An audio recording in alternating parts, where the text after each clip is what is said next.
ನಮಸ್ಕಾರ. ಕರ್ನಾಟಕ ದಿನಕ್ಕೆ ಸ್ವಾಗತ. ನಾನು ತೇಜಸ್ವಿನಿ. ಈಗ ಹೆಡ್ಲೈನ್ಸ್. ನಾಮಫಲಕದಲ್ಲಿ ಕನ್ನಡಕ್ಕೆ 60% ಆದ್ಯತೆ. ಕಡ್ಡಾಯ ಕನ್ನಡ ನಾಮಫಲಕ ಅಳವಡಿಕೆಗೆ ಡಿಸಿಗಳಿಗೆ ಸೂಚನೆ. ಸಚಿವ ಶಿವರಾಜ್ ತಂಗಡಗಿ ಹೇಳಿಕೆ.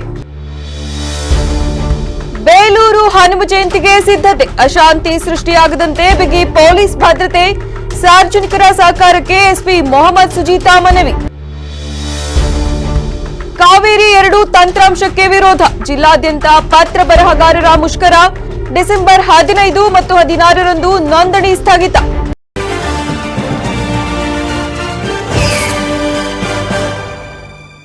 ವಾರ್ತೆಗಳ ವಿವರ.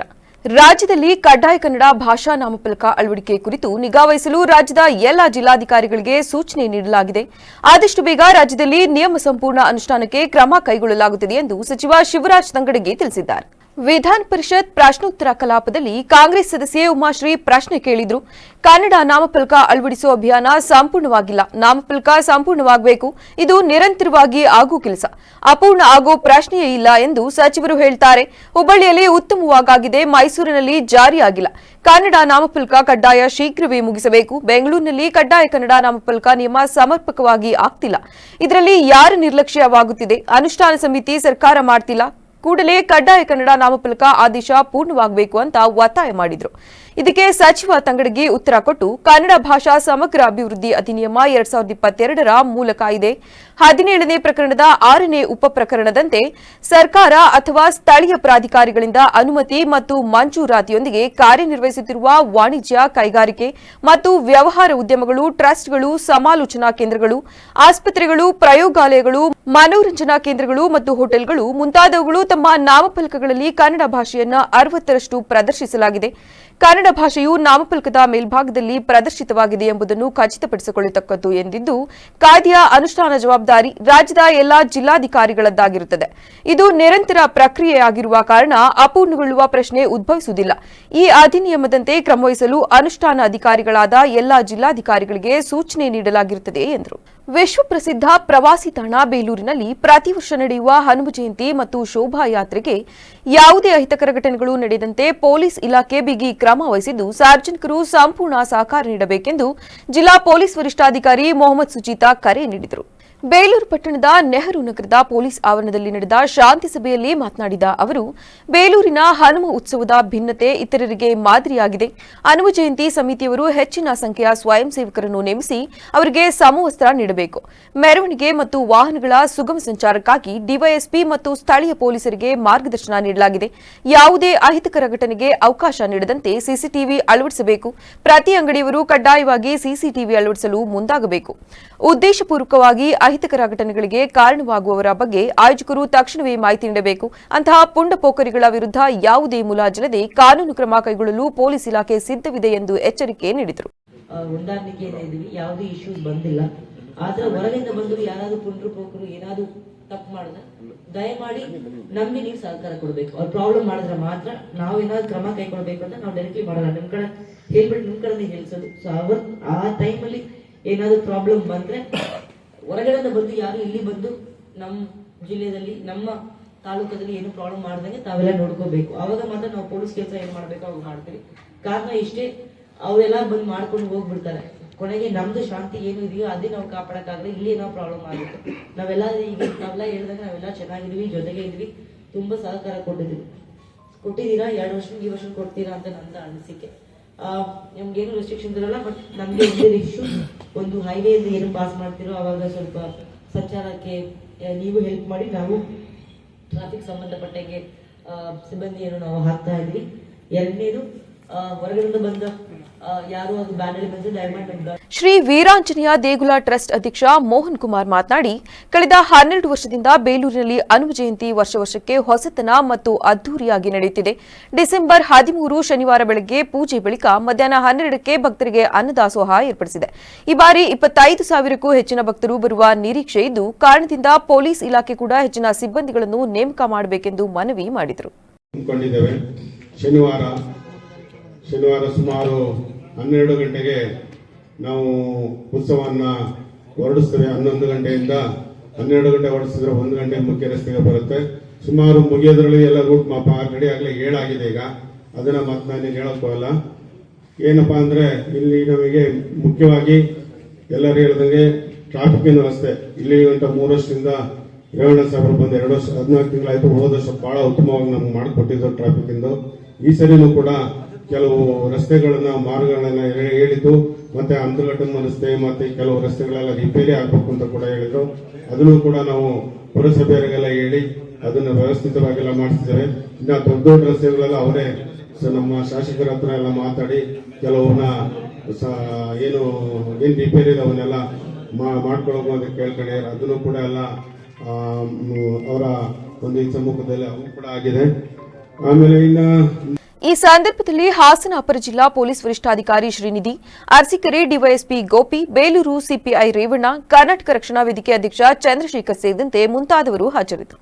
ಕರ್ನಾಟಕ ರಾಜ್ಯ ನೋಂದಣಿ ಮತ್ತು ಮುದ್ರಾಂಕ ಇಲಾಖೆಯಿಂದ ಪರವಾನಗಿ ಪಡೆದ ದಸ್ತು ಪತ್ರ ಬರಹಗಾರರ ಒಕ್ಕೂಟವು ರಾಜ್ಯಾದ್ಯಂತ ಅನುಷ್ಠಾನಗೊಂಡಿರುವ ಕಾವೇರಿ 2 ತಂತ್ರಾಂಶದ ತಾಂತ್ರಿಕ ಗೊಂದಲ ಮತ್ತು ಇದರಿಂದ ಸಾರ್ವಜನಿಕರಿಗೆ ಉಂಟಾಗುತ್ತಿರುವ ತೊಂದರೆಗಳನ್ನು ವಿರೋಧಿಸಿ ಪ್ರತಿಭಟನೆಗೆ ಕರೆ ನೀಡಿದೆ. ಹಾಸನದಲ್ಲಿಂದು ಪತ್ರಿಕಾಗೋಷ್ಠಿಯಲ್ಲಿ ಮಾತನಾಡಿದ ಒಕ್ಕೂಟದ ಸಂಘಟಕ ಜಿ ಕೃಷ್ಣ, ಒಕ್ಕೂಟದ ನಿರ್ಣಯದಂತೆ ಡಿಸೆಂಬರ್ 15 ಮತ್ತು 16ರಂದು ಹಾಸನ ಜಿಲ್ಲೆಯಾದ್ಯಂತ ಲೇಖನ ಸ್ಥಗಿತಗೊಳಿಸಿ ಧರಣಿ ಮತ್ತು ದಸ್ತಾವೇಜುಗಳ ನೋಂದಣಿ ಪ್ರಕ್ರಿಯೆ ಸ್ಥಗಿತ ಮುಷ್ಕರವನ್ನು ಕೈಗೊಳ್ಳಲಾಗುವುದು. ಪಾರದರ್ಶಕತೆ ಮತ್ತು ಡಿಜಿಟಲೀಕರಣದ ಹೆಸರಿನಲ್ಲಿ ಜಾರಿಗೆ ತಂದಿರುವ ಕಾವೇರಿ 2 ತಂತ್ರಾಂಶ, ಅದರಲ್ಲೂ ವಿಶೇಷವಾಗಿ ಸಿಟಿಜನ್ ಲಾಗಿನ್ ವಿಧಾನವು ಸಾರ್ವಜನಿಕರಿಗೆ ಮತ್ತು ಅನುಭವಿ ಪತ್ರ ಬರಹಗಾರರಿಗೆ ತೀವ್ರ ತೊಂದರೆ ಉಂಟು ಮಾಡಿದೆ. ಆಸ್ತಿ ನೋಂದಣಿ ಪ್ರಕ್ರಿಯೆಯನ್ನು ಸಂಪೂರ್ಣ ಆನ್ಲೈನ್ಗೊಳಿಸಿರುವ ಹಿನ್ನೆಲೆಯಲ್ಲಿ 80% ಅವಿದ್ಯಾವಂತರು, ರೈತರು ಮತ್ತು ಕೂಲಿ ಕಾರ್ಮಿಕರು ತೊಂದರೆಗೊಳಗಾಗಿದ್ದಾರೆ. ಸಿಟಿಜನ್ ಲಾಗಿನ್ ಬಳಸಿಕೊಂಡು ನೋಂದಣಿ ಮಾಡಿಕೊಡುವ ಹೆಸರಿನಲ್ಲಿ ಅನಭಿಜ್ಞ ಡಿಟಿಪಿ ಅಥವಾ ಸೈಬರ್ ಸೆಂಟರ್ಗಳು ದಸ್ತಾವೇಜು ತಯಾರಿಸಿ ತಪ್ಪು ದತ್ತಾಂಶ ಅಪ್ಲೋಡ್ ಮಾಡುವ ಅನಾಹುತಗಳು ಸಾಮಾನ್ಯವಾಗಿದ್ದು, ಇದರಿಂದ ಸರ್ಕಾರಕ್ಕೆ ಸೂಕ್ತ ಶುಲ್ಕ ಬರುತ್ತಿಲ್ಲ, ಸಾರ್ವಜನಿಕರು ಮೋಸ ಹೋಗುತ್ತಿದ್ದಾರೆ ಮತ್ತು ವಂಚನೆಯ ಪ್ರಕರಣಗಳು ಹೆಚ್ಚುತ್ತಿವೆ. ಮುಂದಿನ ದಿನಗಳಲ್ಲಿ ಜಾರಿಗೆ ತರಲು ಉದ್ದೇಶಿಸಿರುವ ಕಾವೇರಿ 3 ಸಾರ್ವಜನಿಕರಲ್ಲಿ ಮತ್ತು ಪತ್ರ ಬರಹಗಾರರಲ್ಲಿ ಮತ್ತಷ್ಟು ಆತಂಕ ಹೆಚ್ಚಿಸಿದೆ ಎಂದರು. ಜಿಲ್ಲಾ ಪತ್ರ ಬರಹಗಾರರು ಮತ್ತು ರೇಖಾ ಪುಟ್ಟಸ್ವಾಮಿ ಅಂತ ಹೇಳ್ಬಿಟ್ಟು, ಇವರು ಶ್ರೀಮತಿ ರಾಜಮ್ಮ ಹೆಚ್ಗೌಡ ಅಂತ, ಇವರು ತುಳಸಿ ಪ್ರಸಾದ್ ಅಂತ ಹೇಳ್ಬಿಟ್ಟು, ನಾವೆಲ್ಲರೂ ಸಮೇತ ಹಾಸನ ಜಿಲ್ಲೆಯ ನೋಂದಣಿ ಇಲಾಖೆಯಲ್ಲಿ ಪತ್ರ ಬರಹಗಾಗಿ ಸೇವೆ ಸಲ್ಲಿಸ್ತಾ ಇದ್ದೀವಿ. ಸೊ ಈ ಒಂದು ಪತ್ರಿಕಾಗೋಷ್ಠಿ ನಡೆಸಿದಂಥ ಉದ್ದೇಶ, ಇಂಥ ಮುಂಚೆ ನಮ್ಮ ಪತ್ರ ಬರಹಗಾರ ಬಗ್ಗೆ ಒಂದೆರಡು ಮಾತಾಡಬೇಕು ಅಂತ ನಾನು ಇಚ್ಛೆ ಪಡ್ತಾಯಿದ್ದೀನಿ. ಸೊ ನಿಮಗೆಲ್ಲ ಗೊತ್ತಿರೋಗೆ ಈ ಸಮಾಜದಲ್ಲಿ ಪ್ರತಿಯೊಬ್ಬರೂ ಸಮೇತ ಈ ಹೊನ್ನು ಹೆಣ್ಣು ಮಣ್ಣು ಈ 3ಕ್ಕೋಸ್ಕರ ಒದ್ದಾಡ್ತಾ ಇರ್ತಾರೆ. ಅದರಲ್ಲಿ ಮಣ್ಣು ಅನ್ನೋದು ಒಂದು ಇಂಪಾರ್ಟೆಂಟ್ ಜಾಗ ಆಗಿದೆ. ಸೊ ಅಂಥ ಒಂದು ಆಸ್ತಿಗಳನ್ನ ಜವಾಬ್ದಾರಿಯಿಂದ ಭಾಳ ಕಷ್ಟಪಟ್ಟು ಸಂಪಾದನೆ ಮಾಡ್ತಕ್ಕಂಥ ನಮ್ಮ ಸಮಾಜದಲ್ಲಿ ಎಲ್ಲ ವರ್ಗದವರು ಸಮೇತ ಮಾಡ್ತಾಯಿದ್ದಾರೆ. ಸೊ ಅದನ್ನು ಸರಿಯಾಗಿ ನೋಂದಣಿ ಮಾಡಿ ಅವ್ರಿಗೆ ಆ ಪತ್ರನ ಮುಟ್ಸೋವಂಥ ಜವಾಬ್ದಾರಿ ನಮ್ಮದಾಗಿರುತ್ತೆ. ಸೊ ಇದಕ್ಕಿಂತ ಮುಂಚೆ ನಿಮಗೆಲ್ಲ ಗೊತ್ತಿರೋಗೆ ಸ್ಟಾಂಪ್ ಪೇಪರ್ ಬರ್ತಾಯಿತ್ತು. ತುಂಬಾ ಸಡಿಲ ಮಾಡಬೇಕು ಅಂತ ಹೊರಟಿದ್ದಾರೆ. ಅದು ಒಂದು ಕೆಲವೊಂದು ಸಮಸ್ಯೆಗಳಿಗೆ ಕಾರಣ ಅಂತ ನಾನು ಈಗ ಹೇಳೋಕ್ಕೆ ಇಷ್ಟಪಡ್ತೀನಿ.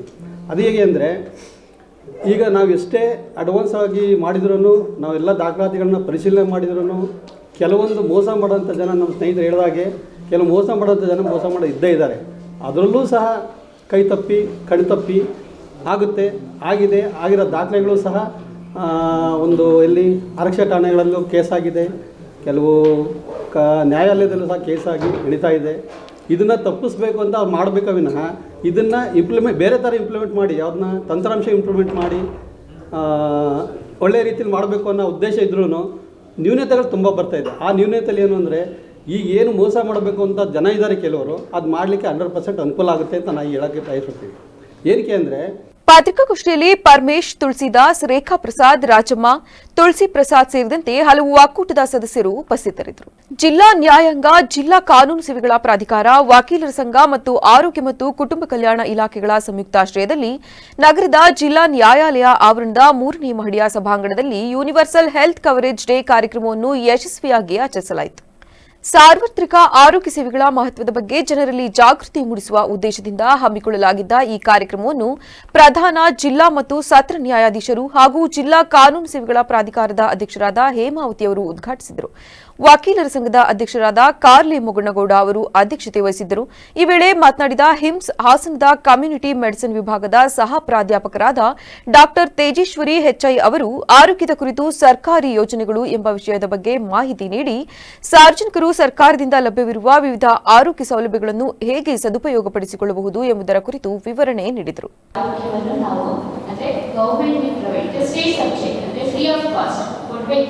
ಕೊಡ್ತೀವಿ ಅನ್ನೋ ಒಂದು ನಾವು ಕೂಡ ಷರತ್ತನ್ನು ನಾವು ಸೈನ್ ಮಾಡಿ ಅದಾದ ಮೇಲೆ ಕೂಡ ಮತ್ತೆ ವಿಶ್ವ ಆರೋಗ್ಯ ಸಂಸ್ಥೆ ಕೆಲವೊಂದು ಮಾನದಂಡಗಳನ್ನ ನಮಗೂ ಕೂಡ ಮಾರ್ಗದರ್ಶನ ಕೊಟ್ಟು ಅದು ಎಲ್ಲದೂ ಕೂಡ ನಮಗೆ ಆ ಸಮಯದಲ್ಲಿ ಅಚೀವ್ ಮಾಡಲಿಕ್ಕೆ ಆಗಲಿಲ್ಲ. ಆನಂತರ ಗ್ರ್ಯಾಜುಯಲ್ ಆಗಿ 1978 ಹೆಲ್ತ್ ಫಾರ್ ಆಲ್ ಅಂತ ಒಂದು WHO ಡೇ ಸೆಲೆಬ್ರೇಷನ್ ಆಯಿತು. ಅಲ್ಲಿ ಕೂಡ ನಾವು by 2008 should able to provide health for all. ಅಂದ್ರೆ ಹೆಲ್ತ್ ಅಂದ್ರೆ ಏನು ಅಂತ ಇವತ್ತು ಎಲ್ಲರೂ ಗೊತ್ತಿದೆ, ನಾವು ಓದಿರ್ತೀವಿ, ಸ್ಕೂಲ್ ಡೇಸ್ ಅಲ್ಲಿ ಕೂಡ ಓದಿರ್ತೀವಿ, ಫಿಸಿಕಲ್, ಮೆಂಟಲ್, ಸೋಷಿಯಲ್ ಅಂತ ಹೇಳಿ. ಅಂದ್ರೆ ಹೆಲ್ತ್ ಅಂದ್ರೆ ನಾನು ಫಿಸಿಕಲ್ ಆಗಿ ಇವತ್ತು ನಾನು ಸೋ ಮಚ್ ಅಷ್ಟೇ ಮಾನದಂಡ ಅಲ್ಲ, ಫಿಸಿಕಲ್ ಅಲ್ಲ. ಬಟ್ ಏನಾಗಿದೆ ಈಗ ಏನಾಗಿದೆ, ಸರ್ಟಿಫಿಕೇಟ್, ಹೆಲ್ತ್ ಸರ್ಟಿಫಿಕೇಟ್ ಅಂದ್ರೆ ಬರೀ physical way of accessing A human being ಅಲ್ಲ.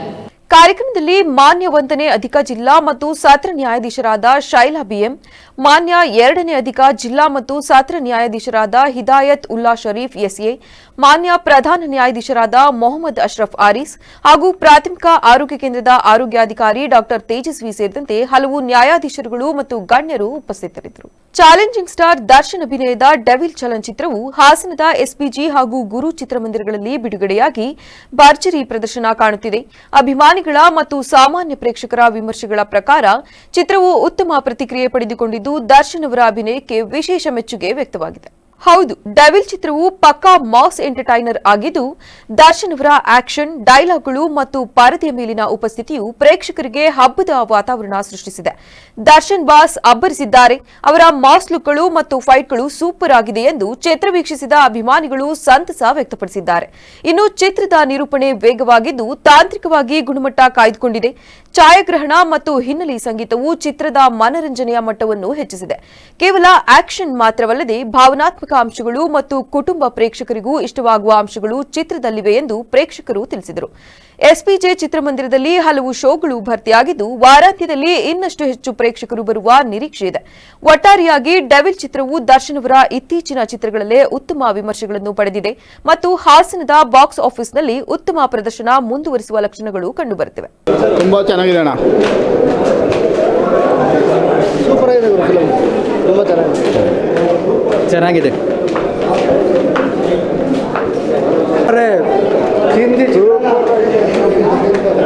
ಸೂಪರ್ ಆಗಿದೆ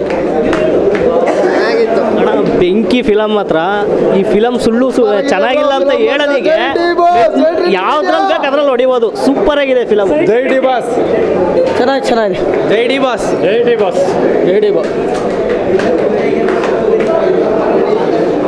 ಇದ್ರೆ ನೆಮ್ಮದಿಯಾಗಿರ್ಬೇಕು. ಚೆನ್ನಾಗಿದೆ, ನೋಡ್ಬೋದು, ಚೆನ್ನಾಗಿದೆ.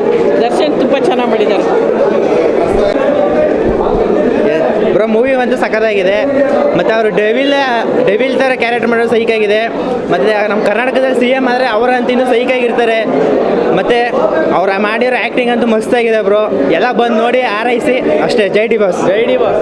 ಶಾಲಾ ಶಿಕ್ಷಣ ಇಲಾಖೆ ವತಿಯಿಂದ ಆಯೋಜಿಸಲಾದ ತಾಲೂಕು ಮಟ್ಟದ ಕಿರಿಯ ಹಾಗೂ ಹಿರಿಯ ಪ್ರಾಥಮಿಕ ಶಾಲೆಗಳ ಪ್ರತಿಭಾ ಕಾರಂಜಿ ಮತ್ತು ಕಲೋತ್ಸವ ಕಾರ್ಯಕ್ರಮವು ಸಕಲೇಶಪುರದ ಕೌಡಳ್ಳಿ NK ಗಣಪಯ್ಯ ರೋಟರಿ ಕಿವುಡು ಮತ್ತು ಮೂಕಮಕ್ಕಳ ಶಾಲೆಯಲ್ಲಿ ಗುರುವಾರದಂದು ನೆರವೇರಿತು. ಕಾರ್ಯಕ್ರಮವನ್ನು ಉದ್ಘಾಟಿಸಿ ಮಾತನಾಡಿದ ಕ್ಷೇತ್ರ ಶಿಕ್ಷಣಾಧಿಕಾರಿ ಪುಷ್ಪಲತಾ ಅವರು ಕ್ಲಸ್ಟರ್ ಮಟ್ಟದಲ್ಲಿ ವಿಜೇತರಾದ ಮಕ್ಕಳಿಗಾಗಿ ಈ ಕಾರ್ಯಕ್ರಮವನ್ನು ಹಮ್ಮಿಕೊಂಡಿದ್ದು ಶಾಲೆಗೆ ಆತಿಥ್ಯ ವಹಿಸಿರುವ NK ಗಣಪಯ್ಯ ರೋಟರಿ ಶಾಲೆಯ ಆಡಳಿತ ಮಂಡಳಿಯ ಸಹಕಾರಕ್ಕೆ ಅಭಿನಂದನೆಗಳು ಎಂದು ತಿಳಿಸಿದರು. ಟ್ಯಾಬ್ ಅನ್ನ ಕೊಟ್ಟಿದ್ರು, ಅದರದ್ದು ಇಲ್ಲಿ ಒಂದು ಕಾರ್ಯಾಗಾರ ಇತ್ತು, ವರ್ಕ್ಶಾಪ್ ಇಲ್ಲಿ ಆಯೋಜನೆ ಮಾಡಿದ್ವಿ. ಹಾಗಾಗಿ ಬಂದಾಗ ನಮ್ಮ ಸಂಸ್ಥೆಗೆ ಯಾವ್ದಾದ್ರು ನೀವು ಟೀಚರ್ಸ್ ಕಾರ್ಯಾಗಾರ ತರಬೇತಿಗಳು ಇದ್ರೆ ಇಲ್ಲಿ ಆಯೋಜನೆ ಮಾಡಿ ಮೇಡಮ್, ನಾವು ಮಾಡ್ಕೊಡ್ತೀವಿ ಅಂತ ಉದಾರ ಮನಸ್ಸಿಂದ ಹೇಳಿದ್ರು. ನಾವು ತಾಲೂಕು ಲೆವೆಲ್ ಪ್ರತಿಭಾ ಕಾರಂಜಿ ಎಲ್ಲಿ ಮಾಡೋದು ಅಂತ ಯೋಚನೆ ಮಾಡಿದಾಗ, ಒಂದು ನಮಗೆ ಆಯೋಜನಾ ವೆಚ್ಚ ಇಲಾಖೆಯಿಂದ ಕಡಿಮೆ ಇರುತ್ತೆ. ಆಯೋಜನೆ ವೆಚ್ಚದಲ್ಲಿ ನಮಗೆ ಊಟವನ್ನ ಕೊಡೋದಕ್ಕೆ ಬಡಿಸೋದಕ್ಕೆ ಹಣ ಇರಲ್ಲ. ಯೋಚನೆ ಮಾಡಿದೆ, ಒಂದು ಪ್ರಿಮಿಸಿಸ್ ಚೆನ್ನಾಗಿರ್ಬೇಕು, ಇನ್ನೊಂದು ಊಟದ ವ್ಯವಸ್ಥೆಯನ್ನ ಮಾಡೋದಕ್ಕೆ ಯಾರು ಸಿಗಬಹುದು ಅಂತ ಯೋಚನೆ ಮಾಡಿದಾಗ ಹೀಗೆ ಯೋಚನೆ ಮಾಡ್ತಾ ನನಗೆ ತಕ್ಷಣ ಹೊಳೆದಿದ್ದು ರೋಟ್ರಿ ಗಣಪಯ್ಯ ಶಾಲೆ. ಅವ್ರಿಗೆ ಕೇಳಿದಾಗ ನಮ್ ಕಾಂತರಾಜು ಬಂದ ಶಾಲೆಯ ಪ್ರಾಂಶುಪಾಲ ಲೋಕೇಶ್ ಮಾತನಾಡಿ, ಕಳೆದ 37 ವರ್ಷಗಳಿಂದ ರೋಟರಿ ಟ್ರಸ್ಟ್ ಸಹಕಾರದಲ್ಲಿ ನಮ್ಮ ಶಾಲೆ ವಿಶೇಷ ಮಕ್ಕಳಿಗೆ ವಿದ್ಯಾರ್ಜನೆ ನೀಡುತ್ತಿದ್ದು, ಇದೇ ಶಾಲೆಯಲ್ಲಿ ತಾಲೂಕು ಮಟ್ಟದ ಪ್ರತಿಭಾ ಕಾರಂಜಿ ಆಯೋಜಿಸಿರುವುದು ಸಂತಸ ತಂದಿದೆ ಎಂದು ತಿಳಿಸಿದರು. ಇಲ್ಲೇ ಒಂದು ಮಾಡೋಣ ಈ ಶಾಲೆಗೆ ಅಂತ ಕೇಳ್ಕೊಂಡಾಗ ನಾವು ಕೂಡ ಸಂತೋಷದ ಹುಟ್ಟಿ ಈ ಒಂದು ಕಾರ್ಯಕ್ರಮವನ್ನು ಹಮ್ಮಿಕೊಳ್ಳಬೇಕಂತ ಮಾಡಿದ್ವಿ. ಹಾಗಾಗಿ ಈ ಕಾರ್ಯಕ್ರಮವನ್ನು ನಾವು ಯಶಸ್ವಿಗೊಳಿಸಿಕೊಡ್ಬೇಕಂತ ತಮ್ಮನ್ನು ಕೂಡ ಕೇಳ್ಕೊಳ್ತೀವಿ. ವಿಶೇಷವಾಗಿ ಏನಪ್ಪ ಹೇಳ್ಬೇಕಂದ್ರೆ, ಈಗ ನಮ್ಮ ಶಾಲೆ ನಿಮಗೆ ಹೊಸದು. ಯಾಕಂದ್ರೆ ನಮ್ಮ ಶಾಲೆ ಈ ಮಕ್ಕಳಿಗೆ ಕಿವಿ ಕೇಳುವುದಿಲ್ಲ, ಮಾತು ಬರೋದಿಲ್ಲ. ಕೆಲವು ಶಿಕ್ಷಕರಿಗೆ ಗೊತ್ತಿದೆ ಈ ಶಾಲೆ, ಕೆಲವರಿಗೆ ಗೊತ್ತಿಲ್ಲ. ಹಾಗಾಗಿ ಒಂದು ಬ್ರೀಫ್ ಆಗಿ ಒಂದು ಸಣ್ಣ ಒಂದು ಇತಿಹಾಸ ನಿಮ್ಮ ಮುಂದೆ ನಾನು ಬಯಸ್ತೀನಿ. ನಮ್ಮ ಶಾಲೆ ಪ್ರಾರಂಭವಾಗಿ ಸುಮಾರು 37 ವರ್ಷಗಳಿಂದ. ಈ ಸಂದರ್ಭದಲ್ಲಿ ರೋಟರಿ ಟ್ರಸ್ಟ್ ಕಾರ್ಯದರ್ಶಿ ರವಿಕುಮಾರ್, ರೋಟರಿ ಸಂಸ್ಥೆಯ ಅಧ್ಯಕ್ಷ ವಿಜಯ್ ಶಂಕರ್, ರೋಟರಿ ಕ್ಲಬ್ ಅಧ್ಯಕ್ಷ ಚಂದ್ರಶೇಖರ್, ಶಿಕ್ಷಣ ಇಲಾಖೆ ಅಧಿಕಾರಿಗಳಾದ ಖುಷ್ವಂತ್, ಜಗದೀಶ್, ದೇವರಾಜು ಮತ್ತು ಇತರೆ ಗಣ್ಯರು ಉಪಸ್ಥಿತರಿದ್ದರು. ಡಿಸೆಂಬರ್ 13 ಮತ್ತು 14ರಂದು ಅಂಜುಮನ್ ಡೇ ಆಚರಿಸಲಾಗುವುದು ಎಂದು ಅಂಜುಮನ್ ಶಿಕ್ಷಣ ಸಂಸ್ಥೆಯ ಅಧ್ಯಕ್ಷ ಯೂನಿಸ್ ಖಾಜಿಯಾ ಹೇಳಿದರು. ಭಟ್ಕಳ ತಾಲೂಕಿನ ಅಂಜುಮನ್ ಶಿಕ್ಷಣ ಸಂಸ್ಥೆಯಲ್ಲಿ ಹಮ್ಮಿಕೊಳ್ಳಲಾದ ಪತ್ರಿಕಾಗೋಷ್ಠಿಯಲ್ಲಿ ಮಾತನಾಡಿದ ಅವರು, 2025ಕ್ಕೆ ನಮ್ಮ ಸಂಸ್ಥೆಗೆ 106 ವರ್ಷಗಳು ತುಂಬುತ್ತಿದ್ದು, ಈ ಹಿನ್ನೆಲೆಯಲ್ಲಿ ವಿದ್ಯಾರ್ಥಿಗಳ ಪ್ರತಿಭೆ ಅನಾವರಣ ಹಾಗೂ ತಂಡವಾಗಿ ಅಭಿವೃದ್ಧಿ ಸಾಧಿಸುವ ವೇದಿಕೆಯನ್ನು ಕಲ್ಪಿಸುವ ಉದ್ದೇಶದಿಂದ ಈ ಕಾರ್ಯಕ್ರಮವನ್ನು ಆಯೋಜಿಸಲಾಗಿದೆ. ಅಂದು ಕಳೆದ ಶೈಕ್ಷಣಿಕ ಸಾಲಿನಲ್ಲಿ ಸಾಧನೆ ಮಾಡಿದ ವಿದ್ಯಾರ್ಥಿಗಳಿಗೆ ಪ್ರತಿಭಾ ಪುರಸ್ಕಾರವನ್ನು ನೀಡಲಾಗುತ್ತಿದೆ. ಈ ಕಾರ್ಯಕ್ರಮದಲ್ಲಿ ಸಾರ್ವಜನಿಕರು ಪಾಲ್ಗೊಳ್ಳಲು ಮುಕ್ತ ಅವಕಾಶವಿದೆ ಎಂದು ತಿಳಿಸಿದರು. Shaping not just a career but a character and values. As we begin this year's annual celebration, we have set forth several meaningful objectives. First, we aim to promote team building among students. Secondly, we gather to celebrate the grand milestone of 106 years of Anjuman. These celebrations are an opportunity to showcase. ಸುದ್ದಿಗೋಷ್ಠಿಯಲ್ಲಿ ಪ್ರಾಂಶುಪಾಲ Mohammed Mohsin K, ಪ್ರಧಾನ ಕಾರ್ಯದರ್ಶಿ ಇಶಾಂಕ್ ಶಾ ಬಂದ್ರಿ ಮತ್ತಿತರರು ಉಪಸ್ಥಿತರಿದ್ದರು. ಗುಬ್ಬಿ ತಾಲೂಕಿನ ಕೋಣನಕಲ್ಲು, ಚೌಕೋನಹಳ್ಳಿ ಹಾಗೂ ಬೈಚೇನಹಳ್ಳಿ ಸೇರಿದಂತೆ ವಿವಿಧ ಗ್ರಾಮಗಳಲ್ಲಿ ಸುಮಾರು 7 ಕೋಟಿ ವೆಚ್ಚದ ವಿವಿಧ ಅಭಿವೃದ್ಧಿ ಕಾಮಗಾರಿಗಳಿಗೆ ಶಾಸಕ ಎಸ್ಆರ್ ಶ್ರೀನಿವಾಸ್ ಅವರು ಗುರುವಾರದಂದು ಭೂಮಿ ಪೂಜೆ ನೆರವೇರಿಸಿದರು. ಕಾಮಗಾರಿಗಳ ಉದ್ಘಾಟನೆ ಬಳಿಕ ಸುದ್ದಿಗಾರರೊಂದಿಗೆ ಮಾತನಾಡಿದ ಶಾಸಕರು, ರಾಜ್ಯದಲ್ಲಿ ಸಿಎಂ ಬದಲಾವಣೆ ಕುರಿತು ಕೇಳಿಬರುತ್ತಿರುವ ಹೇಳಿಕೆಗಳ ಬಗ್ಗೆ ಅಸಮಾಧಾನ ವ್ಯಕ್ತಪಡಿಸಿದರು. ಪಕ್ಷಕ್ಕೆ ಮುಜುಗರ ತರುವ ಕೆಲಸವನ್ನು ಯಾರೂ ಕೂಡ ಮಾಡಬಾರದು. ಮುಖ್ಯಮಂತ್ರಿ ಬದಲಾವಣೆ ಮಾಡುವುದು ಬಿಡುವುದು ಹೈಕಮಾಂಡ್ನ ವಿವೇಚನೆಗೆ ಬಿಟ್ಟ ವಿಚಾರ. ಹೈಕಮಾಂಡ್ನ ನಿರ್ಧಾರವೇ ಅಂತಿಮವಾಗಿರುತ್ತದೆ ಎಂದು ಸ್ಪಷ್ಟಪಡಿಸಿದರು. ಇನ್ನು ಮುಖ್ಯಮಂತ್ರಿಗಳ ರಾಜಕೀಯ ಕಾರ್ಯದರ್ಶಿ ಯತೀಂದ್ರ ಸಿದ್ದರಾಮಯ್ಯ ಅವರನ್ನು ಉದ್ದೇಶಿಸಿ ಪರೋಕ್ಷವಾಗಿ ಮಾತನಾಡಿದ ಅವರು, ಯತೀಂದ್ರ ಅವರು ಪದೇ ಪದೇ ಹೇಳಿಕೆಗಳನ್ನು ಕೊಡಬಾರದು. ಇದರಿಂದ ಪಕ್ಷಕ್ಕೆ ಮತ್ತು ಶಾಸಕರುಗಳಿಗೂ ಮುಜುಗರ ಉಂಟಾಗುತ್ತದೆ. ನಮ್ಮ ಪಕ್ಷವನ್ನು ನಾವೇ ಹೊಗಳಿಕೊಳ್ಳಬಾರದು. ನಾವೆಲ್ಲರೂ ಪಕ್ಷವನ್ನು ಕಟ್ಟುವ ಕೆಲಸ ಮಾಡಬೇಕು. ಮುಂದೆ ಎಲ್ಲರಿಗೂ ಅವಕಾಶಗಳು ಸಿಗುತ್ತವೆ. ಗೊಂದಲದ ಹೇಳಿಕೆ ಕೊಡುವುದರಿಂದ ಹೈಕಮಾಂಡ್ಗೆ ಮುಜುಗರ ತರುತ್ತದೆ ಎಂದು ಎಚ್ಚರಿಕೆ ನೀಡಿದರು.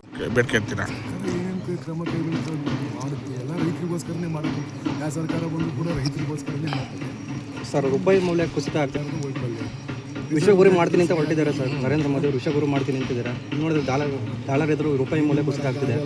ನಮ್ಮಲ್ಲಿ ಎಕ್ಸ್ಪೋರ್ಟ್ ಕಡಿಮೆ ಆಗಿರೋದ್ರಿಂದ ಆಟೋಮೆಟಿಕ್ಕಾಗಿ ರಿಸರ್ವ್ ಬ್ಯಾಂಕ್ ರೂಪಾಯಿ ಅಪಮೌಲ್ಯವಾಗಿರ್ತಕ್ಕಂಥದ್ದು ಸರಿಪಡಿಸ್ತಕ್ಕಂಥದ್ದನ್ನ ಮಾಡಬೇಕು. 1 ತಿಂಗಳು 2 ತಿಂಗಳು ಬಿಡುಗಡೆ ಆಗೋದು ಲೇಟ್ ಆಗಿರ್ಬೋದು.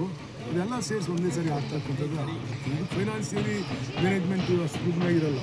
ನಾವು ವರ್ಷದಲ್ಲಿ 65,000 ಕೋಟಿ ಗ್ಯಾರಂಟಿ ಯೋಜನೆಗಳನ್ನ ಜಾರಿಗೆ ತರಬೇಕು ಅಂತಂದರೆ ಅಷ್ಟು ದುಡ್ಡಾಗೆ ಫೈನಾನ್ಸ್ ಕಲೆಕ್ಟ್ ಆಗಬೇಕಲ್ಲ. ತೆರಿಗೆ ಕಲೆಕ್ಟ್ ಆಗೋದು 1 ತಿಂಗಳು ಜಾಸ್ತಿ ಆಗುತ್ತೆ, 1 ತಿಂಗಳು ಕಡಿಮೆ ಆಗುತ್ತೆ. ಅವೆಲ್ಲ ವೇರಿಯೇಷನ್ ನೋಡಿಕೊಂಡು. ಈ ಸಂದರ್ಭದಲ್ಲಿ ಗ್ರಾಮ ಪಂಚಾಯಿತಿ ಅಧ್ಯಕ್ಷ ಯೋಗೇಶ್, ಸದಸ್ಯರಾದ ಯತೀಶ್, ಮಹಾಲಕ್ಷ್ಮಿ, ಪಿಡಿಒ ಅಶೋಕ್ ಬಸವನಾಳು, ಶೇಖರ್, ಮುಖಂಡರಾದ ಶಿವಾಜಿರಾವ್ ಸೇರಿದಂತೆ ಇತರರು ಭಾಗವಹಿಸಿದರು.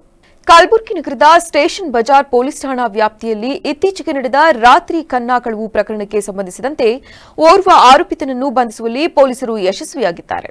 ಬಂಧಿತ ಆರೋಪಿತನಿಂದ 20,40,000 ಮೌಲ್ಯದ 167.72 ಗ್ರಾಂ ತೂಕದ ಬಂಗಾರದ ಆಭರಣಗಳನ್ನು ವಶಪಡಿಸಿಕೊಳ್ಳಲಾಗಿದೆ. ಪ್ರಕರಣವನ್ನು ಭೇದಿಸುವಲ್ಲಿ ಯಶಸ್ವಿಯಾದ ಅಧಿಕಾರಿ ಮತ್ತು ಸಿಬ್ಬಂದಿಯವರ ಕಾರ್ಯವನ್ನು ಶ್ಲಾಘಿಸಿದ ಪೊಲೀಸ್ ಆಯುಕ್ತರಾದ ಡಾ ಶರಣಪ್ಪ ಎಸ್ಡಿ ಅವರು ಪ್ರಕರಣದ ಯಶಸ್ವಿ ತನಿಖೆ ಮತ್ತು ಸಂಪೂರ್ಣ ಮೌಲ್ಯದ ಚಿನ್ನಾಭರಣ ವಶಪಡಿಸಿಕೊಂಡ ಬಗ್ಗೆ ಮಾಹಿತಿ ನೀಡಿದರು. ಅದರ ಇನ್ನೊಂದು ಅಧ್ಯಾಯ ಅಂತ ಹೇಳ್ಬೋದು. ಸ್ಟೇಷನ್ ಬಜಾರ್ ಪೊಲೀಸ್ ಸ್ಟೇಷನಲ್ಲಿ ಕಳೆದ ತಿಂಗಳು 21, 22 ಡೇ ಟೈಮಲ್ಲಿ ಆ ಒಂದು 2 ದಿನಗಳ ಅವಧಿಯಲ್ಲಿ ಯಾರು ರೆಸಿಡೆಂಟ್ಸ್ ಇದ್ದಾರೆ, ಗಾಬ್ರೆ layout resident, retired RFO range forest officer, ಅವರ ಮನೆಯಲ್ಲಿ ಕಳ್ಳತನ ಆಗಿರುವಂಥ ವರದಿ ಆಗಿರುತ್ತೆ. ಅದು ರಾತ್ರಿ ಕಳ್ಳವಾಗಿರುತ್ತೆ. ಅದರ ಪ್ರಕರಣವನ್ನು ನಾವು ತನಿಖೆಗೆ ತೆಗೆದುಕೊಂಡು ವೈಜ್ಞಾನಿಕವಾಗಿ ಸಾಕ್ಷಿಗಳನ್ನು ಕಲೆ ಹಾಕಲಿಕ್ಕೆ ಸ್ಟಾರ್ಟ್ ಮಾಡಿದಾಗ, ಯಾಕಂದರೆ ಇದೊಂದು ಸ್ವಲ್ಪ ಅಮೌಂಟು ವ್ಯಾಲ್ಯೂಯೇಬಲ್ಸ್ ಹೋಗಿದ್ದು ಜಾಸ್ತಿ ಇತ್ತು. ಅರೌಂಡ್ 40 ತೊಲಿ ಗೋಲ್ಡ್ ಅಷ್ಟು ಹೋಗಿದೆ ಅಂತ ಅವರು ಕೊಟ್ಟಿದ್ದರು. ನಿಯರ್ಲಿ ಈಗಿನ ಬೆಲೆ ನೋಡಿದರೆ ಅರೌಂಡ್ 40 ಲ್ಯಾಕ್ ಅಷ್ಟು ಆಗಿರುವಂಥದ್ದು. ಆಮೇಲೆ ಆ ಮನೆಗೆ CCTV ಇರಲಿಲ್ಲ. ಜಾಗತಿಕ ಸ್ಪರ್ಧಾ ಜಗತ್ತಿನಲ್ಲಿ ಎಂಬ್ರಾಯ್ಡರಿ ಮತ್ತು ಟೈಲರಿಂಗ್ ವೃತ್ತಿಯು ಹೆಚ್ಚಿನ ಬೇಡಿಕೆಯನ್ನು ಹೊಂದಿರುವ ಕೌಶಲ್ಯವಾಗಿದೆ. ಎಂಬ್ರಾಯ್ಡರಿ ಕೆಲಸ ಮಾಡುವ ಕುಶಲಕರ್ಮಿಗಳು ತಮ್ಮ ಕೌಶಲ್ಯವನ್ನು ಸರಿಯಾಗಿ ಬಳಸಿಕೊಂಡು ಆರ್ಥಿಕವಾಗಿ ಸಬಲೀಕರಣ ಸಾಧಿಸಿ ಮುನ್ನಡೆಯಬೇಕೆಂದು ಪುರಸಭೆಯ ಮಾಜಿ ಸದಸ್ಯ ನೀಲಕಂಠ ಕರೆ ನೀಡಿದರು. ಕ್ಯಾರ್ಪೇಟೆ ಪಟ್ಟಣದಲ್ಲಿ ನೂತನವಾಗಿ ಆರಂಭವಾದ ಎಂಬ್ರಾಯ್ಡರಿ ಅಂಗಡಿಗಳ ಮಾಲೀಕರ ಸಂಘದ ಪದಾಧಿಕಾರಿಗಳಾಗಿ ಅಧಿಕಾರ ಹಸ್ತಾಂತರ ಮಾಡಿ ಸಂಘದ ಗುರುತಿನ ಚೀಟಿಗಳನ್ನು ವಿತರಿಸಿ ಮಾತನಾಡಿದ ಅವರು, ಎಂಬ್ರಾಯ್ಡರಿ ಕೌಶಲ್ಯವು ನಾಗರಿಕ ಸಮಾಜದಲ್ಲಿ ಅತ್ಯಂತ ಬೇಡಿಕೆಯಲ್ಲಿರುವ ವೃತ್ತಿಯಾಗಿದೆ. ಸಂಘದ ಶಕ್ತಿಯೇ ದಿಶಕ್ತಿಯಾಗಿರುವುದರಿಂದ ಕುಶಲಕರ್ಮಿಗಳು ಒಗ್ಗಟ್ಟಾಗಿ ಸಂಘದ ಚಟುವಟಿಕೆಗಳಲ್ಲಿ ತೊಡಗಿಸಿಕೊಂಡು ಸಮಾಜದ ಮುಖ್ಯವಾಹಿನಿಗೆ ಬರಬೇಕು.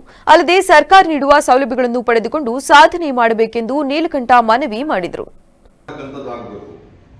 ಮತ್ತೆ ಸಂಘದಲ್ಲಿ ಹಲವಾರು ಕಾರ್ಯಕ್ರಮಗಳನ್ನು ರೂಪ ಮಾಡಿಕೊಂಡು ನೀವೆಲ್ಲರೂ ಕೂಡ ಒಗ್ಗಟ್ಟಾಗಿ ಒಂದು ಸಮಾಜದಲ್ಲಿ ನಾವು ಕೂಡ ಇದ್ದೀವಿ. ಒಂದು ಆರೋಗ್ಯವಂತ ಸಮಾಜ ನಿರ್ಮಾಣ ಆಗಬೇಕಾದ್ರೆ ಸಮಾಜ ಸದೃಢವಾಗಿ. ಈ ಸಂದರ್ಭದಲ್ಲಿ ಸಂಘದ ಗೌರವ ಸಲಹೆಗಾರರಾದ ಡಾ ಕಾಡುಮಣಿಸ ಚಂದ್ರು, ಸಂಘದ ಗೌರವಾಧ್ಯಕ್ಷ ಎಜಿ ಸುಬ್ಬೇಗೌಡ, ಸಂಘದ ನೂತನ ಅಧ್ಯಕ್ಷ ಮಹಾದೇವ, ಪ್ರಧಾನ ಕಾರ್ಯದರ್ಶಿ ಕೆಪಿ ಮಂಜುನಾಥ್, ಸಂಘದ ಉಪಾಧ್ಯಕ್ಷೆ ಗೌಡ ಪೂಜಾ ಬಸವರಾಜು ಸೇರಿದಂತೆ ಮತ್ತಿತರರು ಭಾಗವಹಿಸಿದರು. ಈಗ ಮತ್ತೊಮ್ಮೆ ಹೆಡ್ಲೈನ್ಸ್. ನಾಮಫಲಕದಲ್ಲಿ ಕನ್ನಡಕ್ಕೆ 60% ಆದ್ಯತೆ, ಕಡ್ಡಾಯ ಕನ್ನಡ ನಾಮಫಲಕ ಅಳವಡಿಕೆಗೆ ಡಿಸಿಗಳಿಗೆ ಸೂಚನೆ, ಸಚಿವ ಶಿವರಾಜ್ ತಂಗಡಗಿ ಹೇಳಿಕೆ. ಬೇಲೂರು ಹನುಮ ಜಯಂತಿಗೆ ಸಿದ್ಧತೆ, ಅಶಾಂತಿ ಸೃಷ್ಟಿಯಾಗದಂತೆ ಬಿಗಿ ಪೊಲೀಸ್ ಭದ್ರತೆ, ಸಾರ್ವಜನಿಕರ ಸಹಕಾರಕ್ಕೆ ಎಸ್ಪಿ ಮೊಹಮ್ಮದ್ ಸುಜೀತಾ ಮನವಿ. ಕಾವೇರಿ 2 ತಂತ್ರಾಂಶಕ್ಕೆ ವಿರೋಧ, ಜಿಲ್ಲಾದ್ಯಂತ ಪತ್ರ ಬರಹಗಾರರ ಮುಷ್ಕರ, ಡಿಸೆಂಬರ್ 15 ಮತ್ತು 16ರಂದು ನೋಂದಣಿ ಸ್ಥಗಿತ. ಕ್ಷಣ ಕ್ಷಣದ ಸುದ್ದಿಗಾಗಿ ನೋಡ್ತಾ ಇರಿ ವಿವಿಸಿ ಟಿವಿ, ಸತ್ಯದ ಕಡೆ ನಮ್ಮ ನಡೆ.